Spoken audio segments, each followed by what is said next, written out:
Hello मेरे प्यारे दोस्तों, स्वागत है आप सभी का आपके गुरुजी के चैनल एसपी चैनल पे। और मेरे प्यारे बच्चों, मैं आप लोगों को क्लास 10th मैथ सॉल्यूशन करवा रहा हूँ, जिसमें कि आप लोगों को मेरे प्यारे बच्चों मैं 1.3 के क्वेश्चन उत्तर करवा रहा हूँ। और इससे पीछे के पार्ट्सों में मैंने आप लोगों को क्वेश्चन 5 के 3 नंबर तक बहुत ही अच्छे तरीके से बता दिए थे, सिखा दिए थे और समझा दिए थे। 5 के 4 नंबर मेरे प्यारे बच्चों उसी तरह के प्रश्न है जो कि मैंने आप लोग को पीछे बताए थे, उसी टाइप के प्रश्न है, तो वो आप लोग खुद अपने से बनाने का प्रयास कीजिएगा। आज मैं आप लोग को 5 के 5 नंबर से बताऊंगा, जो कि एक नेक्स्ट टाइप है, और इसे अगर आप लोग सीख लेते हैं, समझ लेते हैं, तो मेरे प्यारे बच्चों आपको एक नया कंसेप्ट सीखने को मिलेगा और अच्छा भी लगेगा। मेरे प्यारे बच्चों, देखिए हर एक अब √2 √3 √5 ये एक अपरमय संख्या है, इसे साबित करने के बारे में सारे बच्चे जानते हैं। तो इसको साबित करने के बारे में इसको विभिन्न प्रकार के कंसेप्ट है, सारे कंसेप्ट को सीखिए, और इस चैप्टर के बहुत सारे वीडियो बनाए गए हैं, तो उसको मेरे प्यारे बच्चों देखिए और समझने का कंसेप्ट को पूरा कीजिए। बोल दीजिए बंद है इसको। अब मेरे प्यारे बच्चों, हम क्वेश्चन 5 का 5 नंबर से करेंगे। तो अब इसको हमें साबित करना है जो यह एक अपरमय संख्या है। इससे पहले भी मैंने बहुत सारे कंसेप्ट आप लोग को सिखाए हैं, आशा है आप लोग सीखे होंगे। ठीक है, तो आप लोग देख लीजिए एक बार कैसे हम इसको सॉल्व करेंगे। ठीक है, सबसे पहले मैंने आप लोग को बताया भी था मेरे प्यारे बच्चों, हमें जो इसको परिमेय संख्या साबित अपरमय साबित करना होता है, तो हम पहले उल्टा मानते हैं, परिमेय मानते हैं। तो मान लेंगे इसको, माना कि √3 माइनस √2 एक परिमेय संख्या है, परिमेय संख्या है। मेरे प्यारे बच्चों, अच्छे से समझने का प्रयास कीजिएगा, क्योंकि ये प्रश्न और ये प्रश्न दोनों समान ही है। तो मैं इस प्रश्न को बहुत ही अच्छे से समझाने का प्रयास करूंगा आपको, जिससे कि ये प्रश्न आपको खुद ब खुद बन जाए। इसीलिए मेरे प्यारे बच्चों अच्छे से समझने का प्रयास कीजिएगा। ठीक है, तो जब माना कि हमने ये √3 माइनस √2 एक परिमेय संख्या, तो जब ये परिमेय संख्या होगा, तो इसीलिए मेरे प्यारे बच्चों √3 और माइनस √2 इक्वल टू क्या हो जाएगा, p/q हो जाएगा। जहाँ p और q कोई सह संख्या हो, जहाँ p और q कोई अभाज्य संख्या हो, अभाज्य संख्या हो, तथा q नॉट इक्वल टू 0। मेरे प्यारे बच्चों, q का मान 0 नहीं होना चाहिए, और p और q क्या होना चाहिए, एक अभाज्य संख्या होना चाहिए। यहाँ तक सारे बच्चे को समझ में आता होगा, कहीं कोई दिक्कत नहीं होता होगा मेरे प्यारे बच्चों, क्योंकि हम अभी पार्ट 6 करने जा रहे हैं। इसमें मेरे प्यारे बच्चों, मैं हर एक पार्ट में आप लोग को ये बहुत ही अच्छे तरीके से समझाया हूँ, सिखाया हूँ। ठीक है, तो आशा है आप लोग समझ गए होंगे। अब देखिए हम क्या करते हैं, इस प्रश्न को हल करने के लिए हमें अपने माइंड में सोचना होता है। ठीक है, इसमें दोनों तरफ वर्ग कर देते हैं। ठीक है, देखिएगा, स्क्वायरिंग बोथ साइड, या दोनों तरफ वर्ग करने पर, दोनों तरफ वर्ग करने पर तो जब हम इसका वर्ग करेंगे, तो ये हो जाएगा √3 माइनस √2 का स्क्वायर, और यहाँ से ये p/q का होल स्क्वायर हो जाएगा। आशा है आप सभी को समझ में आता होगा। और मेरे प्यारे बच्चों, आप सभी क्लास 6 पे ही a+b का होल स्क्वायर, a-b के होल स्क्वायर सारे टीचर्स लिखा देते हैं आप लोग को, और आप लोग जानते भी होंगे। तो यहाँ पे हम वही उस सूत्र का प्रयोग करेंगे, a-b का होल स्क्वायर क्या होता है, a स्क्वायर, a की जगह पे √3 तो √3 का square, plus b square, b की जगह पे √2 तो √2 का स्क्वायर, और -2ab, तो -2 a का मान कितना है, √3, और b का मान है √2। अब इक्वल टू p का स्क्वायर करेंगे तो p स्क्वायर, नीचे में q का स्क्वायर हो जाएगा। मेरे प्यारे बच्चों, आशा है समझ में आ रहा होगा आप लोग को, कहीं से कोई दिक्कत नहीं हो रहा होगा।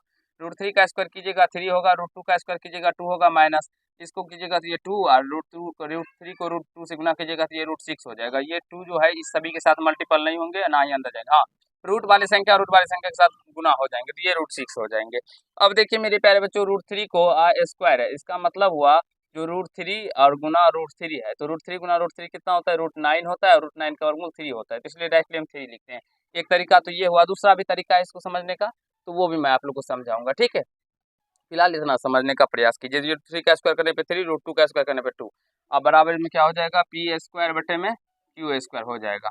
अब इसको 5 माइनस 2√6 इक्वल टू क्या हो जाएगा मेरे प्यारे बच्चों, p स्क्वायर बटे में q स्क्वायर। इस 5 को इधर लेके आ जाइए, तो ये 5 जब इधर आएगा मेरे प्यारे बच्चों, तो ये क्या हो जाएगा, -2√6 equal to p square by q square, और माइनस में 5 हो जाएगा।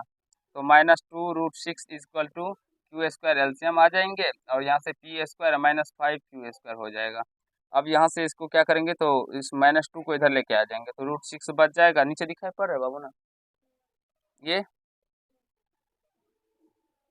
तो मेरे प्यारे बच्चों, अब यहाँ पे इसको सॉल्व करते हैं। ठीक है, अब यहाँ से क्या हो जाएगा, तो ये √6 बच जाएगा और इस -2 को इधर लेके आ जाएंगे, तो -2 को इधर लेके आएंगे तो ये क्या हो जाएगा, p² - 5q² बटे में ये q² यहाँ पे गुना में है 2, इधर आने पे ये बराबर के भाग में हो जाएगा, यानी कि 2 को q से गुना हो जाएगा, तो माइनस भी इधर आएगा, तो माइनस को यहाँ पे लगा दीजिएगा। ठीक है मेरे प्यारे बच्चों, चाहे तो आप माइनस इसको गुना भी कर सकते हैं। अब मेरे प्यारे बच्चों आप यहाँ पे देखिएगा तो यहाँ पे ये अपरमेय संख्या है, और इसको जब मेरे प्यारे बच्चों p और q का कुछ ना कुछ मान लीजिएगा तो ये एक परमेय संख्या निकल के आएगा। ठीक है, तो जब ये परमेय संख्या और ये अपरमेय संख्या आ रहा है तो ये आप समझ सकते हैं, जो परमेय परमेय के बराबर होता है, अपरमेय अपरमेय के बराबर होता है, तो ये अपरमेय संख्या और परमेय संख्या एक दूसरे का क्या करता है, तो विरोध करता है। तो यहाँ से लिखेंगे, यहाँ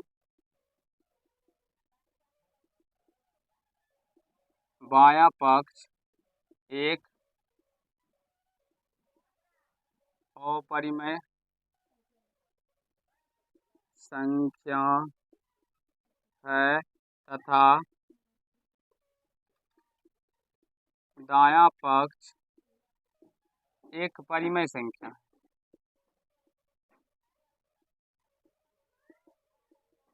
है, जो कि विरोधाभास है।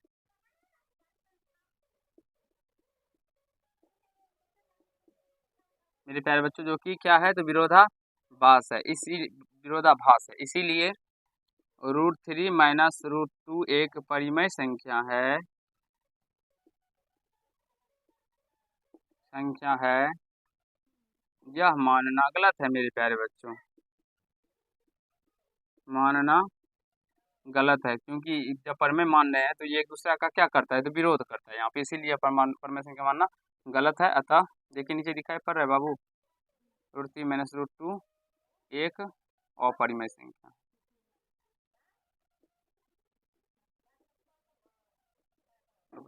आई होप मेरे प्यारे बच्चों ये प्रूव्ड हो गया, आप सभी को समझ में आ गया होगा, कहीं कोई दिक्कत या समस्या नहीं हुआ होगा, और आप लोग इसको अच्छे तरीके से समझ भी गए होंगे मेरे प्यारे बच्चों। और इस तरह के प्रश्नों को इसी तरह से बनाना है, जो कि आपको आगे क्वेश्चन ये √7 - √5 दिया गया है, इसको परिमेय मान लीजिएगा, फिर इसका वर्ग कर दीजिएगा, वर्ग करने पे इसी तरह से इसको भी सॉल्व कीजिएगा। और जब तक मेरे प्यारे बच्चों में हम इस प्रश्नों को भी बता सकते हैं, लेकिन इन प्रश्न में और इस प्रश्न में मेरे प्यारे बच्चों कुछ भी समानता नहीं, केवल डिजिट का समानता है। तो अगर ये प्रश्न आपसे नहीं बन पाता है तो इसका मतलब समझिए मेरे प्यारे बच्चों, आपका बेसिक कमजोर है, इसलिए आपको बेसिक सीखना होगा, और इसी बेस पे इस प्रश्न को हल करने का प्रयास कीजिए, क्योंकि आप जब तक हल नहीं कीजिएगा तब तक आप ना तो इसे सीख पाइएगा और ना ही इसे बना पाइएगा एग्जाम में। इसलिए इसको भी हल कीजिए अपने मन से। हम चाहे तो इसको भी बता सकते थे, लेकिन मेरे प्यारे बच्चों मैं आप लोगों के लिए प्रश्न छोड़ रहा हूँ, आशा है आप लोग बना लेंगे। चलिए इस प्रश्न को देखते हैं। इस प्रश्न को सॉल्व करने के लिए इसे भी अपरिमेय संख्या साबित करना है, तो इसको कैसे करेंगे, चलिए इसको भी मान लेंगे। माना कि 3 + 5√2 एक परिमेय संख्या है। अब मेरे प्यारे बच्चों 3 + 5√2 एक परिमेय संख्या है, तो इसीलिए 3 + 5√2 = p/q हो जाएगा। और इसके बाद जो यहाँ पे लिखा गया है मेरे प्यारे बच्चों, जहाँ p और q कोई सहावा संख्या तथा q0 = 0 हो, ये यहाँ पे लिख दीजिएगा। जहाँ ये इसके बाद ये सारे डॉट डॉट डॉट हम दे देते हैं, आप लोग लिख लीजिएगा इसी लाइन को यहाँ पे। ठीक है, ये समझ गए होंगे आप लोग। तो अब क्या करते हैं, इस 3 को इधर लेके आ जाते हैं, तो यहाँ से 5√2 = क्या हो जाएगा, p/q -3। मेरे प्यारे बच्चों वो लाइन लिखने से हमें ज़्यादा समय व्यतीत होगा, इसलिए डायरेक्टली मैं आप लोग को प्रश्न को कैसे सॉल्व करना है वो सिखा देता हूँ, और जो लिखा हुआ है उसको आप लोग इसको क्या कीजिएगा, लिख लीजिएगा, इसमें भी और इसमें भी। ठीक है, अब इसको ऐसे कर लीजिए। अब यहाँ से 5√2 = क्या हो जाएंगे, q एलसीएम आ जाएगा, और यहाँ से p - 3q हो जाएगा। फिर इस 5 को इधर लेके आ जाएंगे, तो √2 = क्या हो जाएगा, p - 3q, और ये गुना के टर्म में इधर आने पे भाग हो जाएगा, यानी कि 5 × q = 5q हो जाएगा।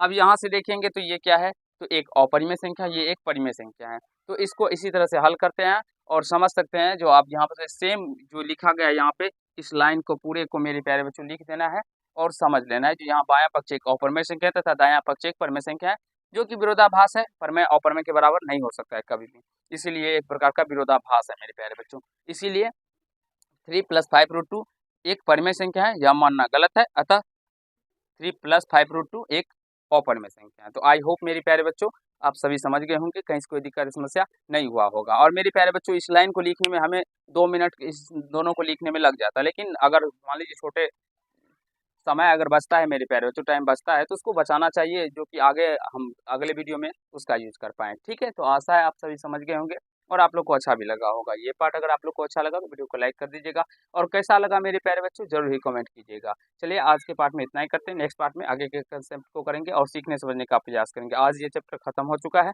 नेक्स्ट चैप्टर हम 1.4 लेके आएँगे, जिसमें आपको वो 1.4 भी बहुत ही अच्छे तरीके से समझाने का प्रयास करेंगे। धन्यवाद।